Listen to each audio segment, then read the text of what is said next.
and welcome to my channel. Today I want to share with you guys my recipe for sofrito, which is a fantastic way to use up a lot of different ingredients that you harvest out of your garden. If you have a parent of Latin American descent, I'm pretty sure the very first recipe they ever showed you how to cook was sofrito. This can vary depending on what country you're from, so I'm just going to show you like the absolute most basic ingredients, and of course you can change things up according to what you might have growing in your garden at the time. After we make this sofrito, I'm also going to show you two ways to use it. One is making a very simple sofrito marinated baked chicken, and the other is my personal top secret recipe for a sausage, corn, and bean rice. Both of those recipes use up a ton of sofrito to give a lot of additional flavor. All right, so to begin, let's talk about the essential top basic ingredients that you need for sofrito. Traditionally, sofrito has onions, peppers, garlic, and tomatoes, along with cilantro or some other types of herbs depending on what you like.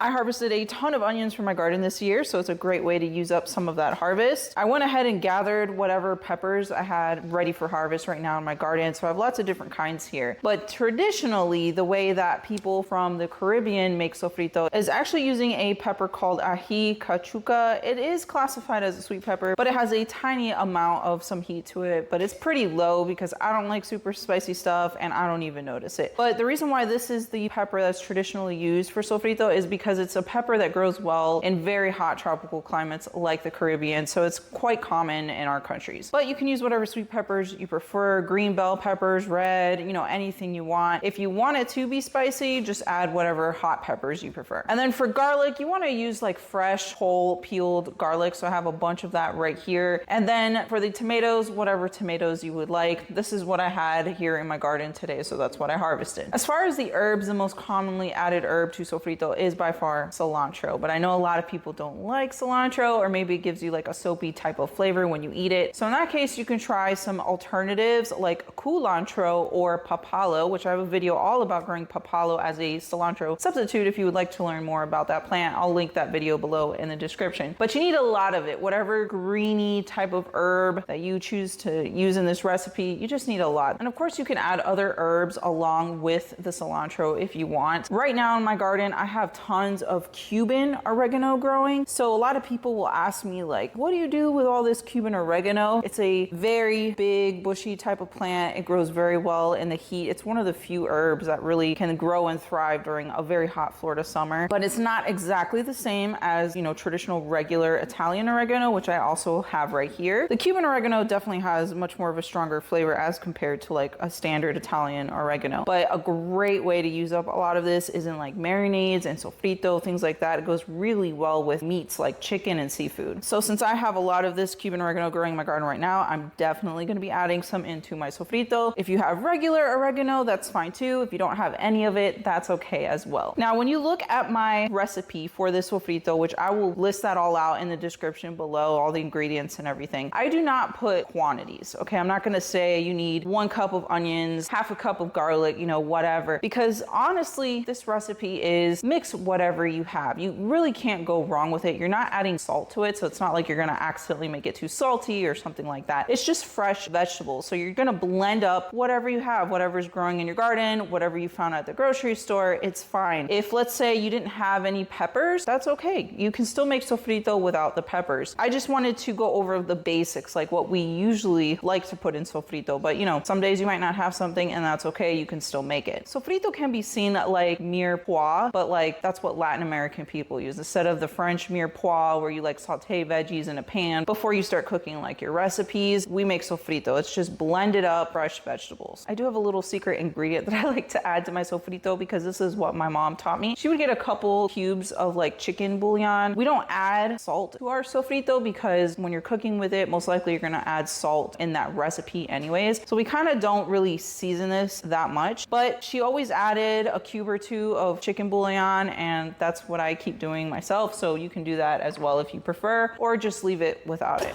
When I make sofrito, I make a huge batch because I use this like in everything. It's the starter for about 90% of like Latin American type of dishes that we cook here at home. It's basically in everything, and it's so easy to make. You just gather up your ingredients, throw them all in the blender, and blend them up until it's pretty smooth. So I'm just gonna add some garlic. I'm just eyeballing it. If you like a lot of garlic, put a lot of garlic. If you're not a big fan of garlic, you can leave it out or just put a little bit. It's totally up to you. You don't really need to cut up any of the vegetables as well. Like the tomatoes, you can throw the whole thing in there whole, unless you have like a really big tomato that won't fit in the blender very well. If the tomato has like hard stem in the center or something, remove that out. You don't want that in the sofrito. And then we have the star of today's sofrito, and that's these ají cachuca peppers. I already cut them up because I removed the seeds out and dry them to make them available on my website. So if you want to grow the same ones, you can find seeds on my website. And it is totally your preference. You can leave the entire pepper in there whole with the seeds and everything. I like to remove it because I just don't like that grittiness from the seeds like in my food and stuff like that. So I like to cut through my peppers and remove the seeds first before sticking them in the blender. I'm gonna start blending some of this because this is already getting really full before I finish adding all of my ingredients.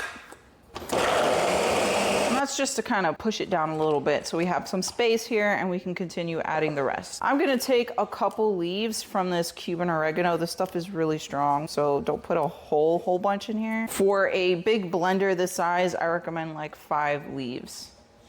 And just because I have a bunch of it growing right now too, this is the regular Italian oregano, I'm just gonna put a little bit in here. But traditionally, the way my mom makes sofrito, we never put oregano in there of any sort. The only herb was cilantro, but you know, I have a bunch growing in my garden. It works great for this too, so why not? So my son here, Roland, and my faithful companion, Teddy here, also wanna help with making this recipe. So Roland, if you want, you can put about half of that cilantro into this blender, just stuff it in there, okay? About half of it. Yeah, that's good. The whole thing, the leaves and the stems. While he does that, I'm gonna cut my onions just to get the papery skins off. And with the onions, you don't have to dice them up very small or anything like that. I just quarter them, that way they just fit into the blender. And then we're gonna put 2 of these chicken bouillons. Here, you wanna open that up and put a cube in there? Put 2 cubes in there for me. All right, thank you very much. I have a couple more peppers here that I just wanna take the seeds out and we're gonna add it in there too. Now we're gonna just blend it all.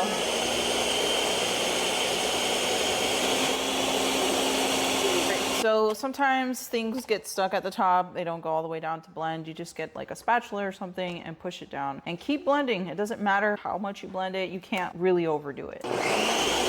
All right, so our sofrito is done. It's all nice and blended. I made a bunch because I'm gonna be using a lot of it today between my 2 recipes, but most likely you're always gonna have some leftover sofrito and that is perfectly fine. You can freeze it. Oftentimes I put it in just some sandwich size Ziploc bags, put them in the freezer, and that way the next time I need some, I just put the entire like little frozen block of the sofrito in the pan. It'll melt and cook down. This sofrito turned out more of like an orange red color, and that's because of the high amount of the red different kinds of peppers I was using. But typically when you find sofrito like at the grocery store, it tends to be a green color, and that really is attributed to the amount of cilantro and or like green peppers that are being used in the recipe. So it's okay if yours turns out orange or green, it's still sofrito. But anyways, let's get started with cooking our recipes. All right, so let's continue with making our 2 recipes. We have the chicken here. Let's get this marinating first. The longer that it marinates, the better. You can do this the night before if you want, or at minimum, I would let it marinate for about 2 hours before you cook it. So the first thing I'm gonna add is some oil. You can really use whatever oil you prefer. I'm using extra virgin olive oil, and that is to just help get everything marinating well, but it also helps the skin crisp up during the cooking process, or in my case, I'm gonna be baking it. You could also grill it if you want. And I'm just eyeballing this. I really don't use exact measurements when I'm cooking. A lot of ingredients really don't need to be measured. I mean, you just put as much as you like for the flavor that you like. I'm also gonna add some seasonings. This is called the Cuban blend. It's from Kinder's. I really love Kinder's seasonings. But if you can't find this one, you can use any kind of seasoning that has maybe like citrus or lime in it. Something like that would go really well with the sofrito.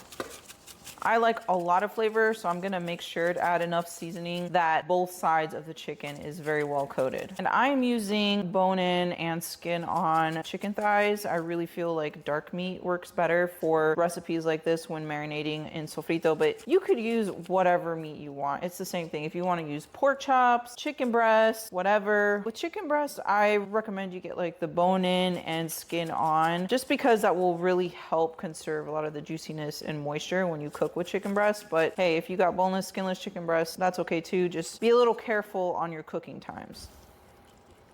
I'm expecting a lot of family over later today for game night, so I'm making a lot of this, but you can tailor this recipe to the quantity that's best for you. If you just want to make a couple pieces just for a meal for 1 or 2 people, that's totally fine too. All right, I'm also gonna add a little bit of just regular white salt, and I'm just eyeballing this in here. After years and years of cooking, I kind of gauge like how much salt I like to put on things. If you don't want to add more salt, that's totally fine. We did put a couple of chicken bouillons in here, which has a little bit of saltiness to it as well, but just adjust to your liking. Lastly, we're gonna drench this in our sofrito.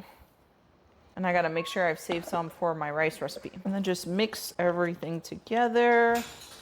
Once everything is nice and mixed, I'm just gonna immediately put them into some foil pans. This is the same pans I'm gonna bake them in, so might as well just put them in here while they're marinating so it's ready to go. All right, so I put some tin foil over the top of our 2 trays with the chicken. These are gonna go in the fridge for at least 2 hours to marinate, or if you do it the day before, you can let them marinate overnight, even better. And then whatever remaining sofrito I had, I just packaged them up into some Ziploc bags in these portions like this, because usually when I cook with sofrito, I use a lot of it. So for me, this is a good portion. And then we just pop it into the freezer for next time. All right, so it's been about 2 hours. I'm gonna start cooking my chicken. So I set my oven to 350 degrees Fahrenheit to start preheating. While that gets going, we're gonna start working on our rice dish. I don't really have a name for this recipe. It's just something I kind of like invented with ingredients that I really like in rice, but we'll just simply call it sausage and corn, rice and beans. For this dish, you're gonna need rice. I really like jasmine rice. That's what I use, not long grain rice, which is typically what my family in the Dominican Republic uses, but I really like the flavor and texture of jasmine rice better, so that's what I'm gonna use. Then of course we have our sofrito that we just made. I have 2 cans of red kidney beans, but really you can use whatever beans you like. I feel like the red or even the dark red kidney beans go really well with all of these flavors, especially the sausage. So that's kind of my preference, but honestly you could use whatever beans you prefer. Then we're gonna put a tiny bit of tomato paste. This just gives it like a deeper type of tomato flavor. It goes really well with the sofrito, but it also adds a lot of color to the dish. So if you've noticed rice dishes that are kind of like yellow in color, it's probably because they put a little bit of tomato paste or anchote. It just depends. Then we're gonna need some sausage. Again, you could use whatever sausage you like. I really like this one here. I'm not sponsored by anyone or nothing like that. I just really feel like the flavor of this goes well in this rice dish. But this is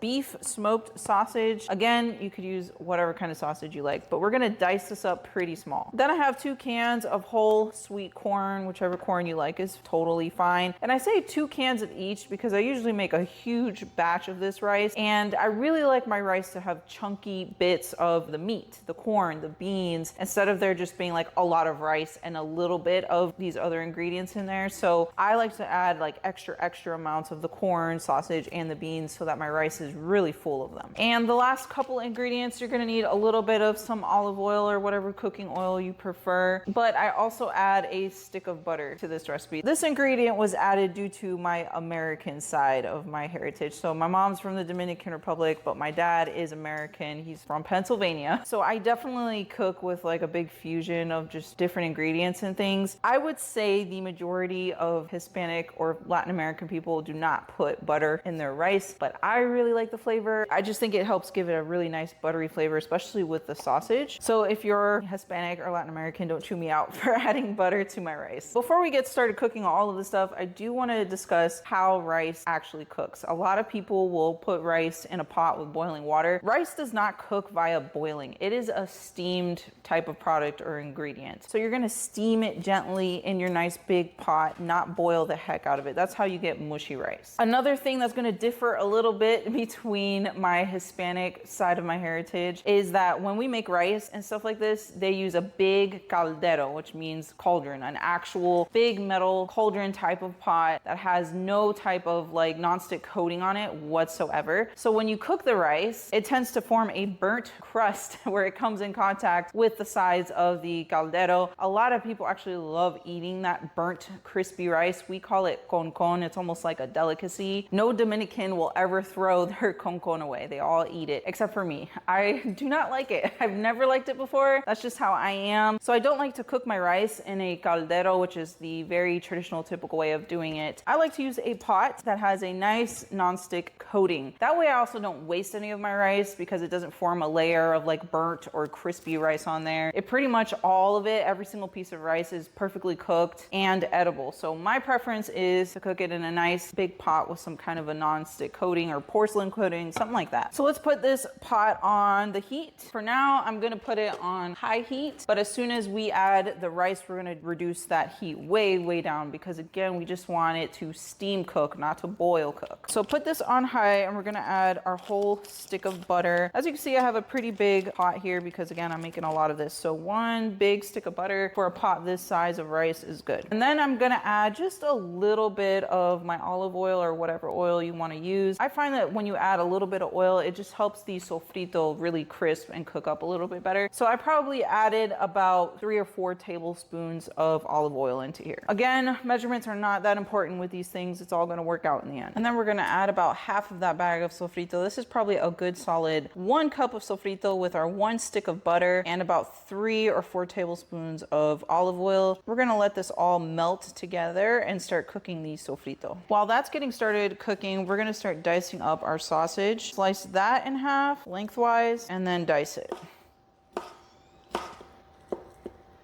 This is about the size you want with the dice of your sausage. All right, so now all of the butter is melted. Our sofrito is getting fried up in the oil and the butter. Now it's time to add the sausage. All right, so after we add the sausage, we're just gonna cook this on high just to get everything really nice and hot and start crisping up before we add in the rest of our ingredients. So it's been cooking for about 5 minutes. You can see that the edges of the sausage have started like crisping up and curling in. So they're starting to brown up and release all of their juices. So next we're gonna add the 2 cans of fresh whole sweet corn, and I include the juice that's in here because that gives a lot of flavor.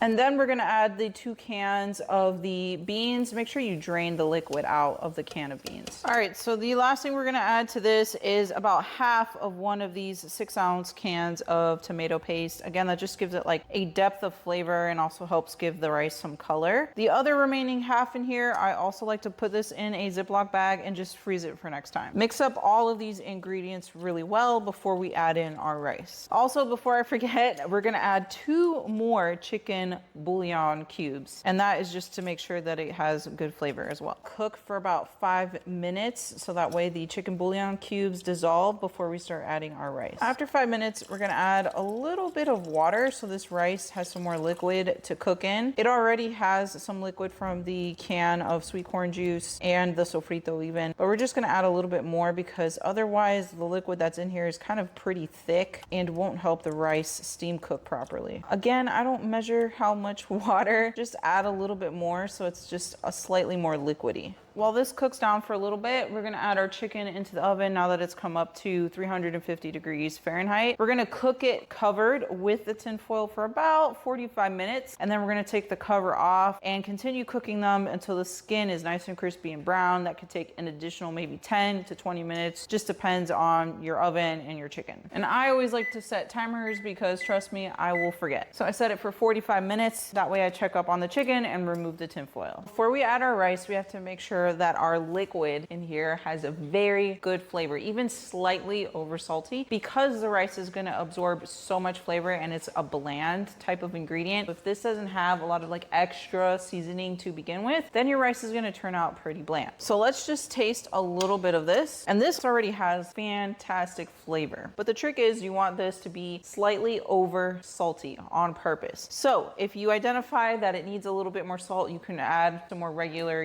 white table salt, or you can sprinkle in small amounts of the powdered chicken bouillon. So that way you can just add little amounts at a time. Like maybe it doesn't need a whole square of a chicken bouillon, maybe it just needs a tiny little dash of something. You can add this in small increments, keep tasting it until you find that it's finally just over salty a little bit. I just sprinkle a little bit right into the cap and pour it in there. Mix it up, taste it one last time. That's perfect. That's where I want it. I can really taste all the vegetables of the sofrito in there. Now it's time to add your rice. And again, I don't measure things. It's a visual thing that will cue me that I've put enough rice to water, as in ratios, and I'll teach you that trick too. All right, so I put my rice in another container so I can slowly pour it in here. What you're looking for is that when you add your rice, that there's about 1 inch of a layer of liquid above the top of the rice that you just poured in there. That is perfect. That's the perfect ratio of liquid to rice. Your rice should always come out perfectly, not too mushy, kind of al dente, so to speak. Another way to visualize it is if you take your index finger, that very first crease or fold from your knuckle, that's about 1 inch there, maybe a tiny bit more. It depends on your finger. But if you stick your finger in the liquid until you hit that top layer of rice, be careful, don't burn yourself. But if you just eyeball it and that liquid is going up to that first crease, that's about 1 inch right there. That's a good amount of liquid per rice. Your heat should be on low. We don't want to boil this rice. And then we're going to start adding enough rice here to get about that 1 inch of liquid remaining above it. And remember, we already have a lot of ingredients in here, so it's going to take up some of that space and very quickly bring that water level up. I added about 4 cups of rice, and I'm going to have to add a little bit more water, bring that liquid level up higher. And that's pretty good. I could see that layer of rice underneath all of this liquid. It's kind of hard to tell with all of these ingredients and the color of the liquid, but it's in there. You don't want to add too much water or then you'll have mushy rice. Once you have your water and rice ratio the way that you like it, make sure again the temperature is down to low. It's all the way down on my low setting. All right, so we're going to put the lid on this and let this steam cook on low for about 20-25 minutes. It really depends on how much food you have on here, so I'll be checking it periodically and also mixing the rice. If it looks too dry to you or like it needs more water, I always have some extra water on the side here. It is much better to add extra water into your rice than to have way too much in there to begin with, and it just makes your rice mushy. There's nothing you can do about that. All right, so it's been 45 minutes. I'm now going to remove the foil off from the chicken so that way the skin starts getting crispy. And then we're going to put the chicken back in to bake for another maybe 10 to 20 minutes. It just depends how long it takes for the skin to get a nice golden brown crispy color. And then we're gonna just check up on our rice. As you can see, it has absorbed a lot of that liquid, but it still needs to cook for some more time. Make sure that you scrape everything off the sides of the pan so it doesn't get stuck and burned, and then mix up everything really good. Then put the lid back on and allow it to continue to steam cook. All right, our rice is done cooking. All of that liquid has been absorbed. It's a nice soft texture without being mushy. The chicken is looking good, nice and crispy.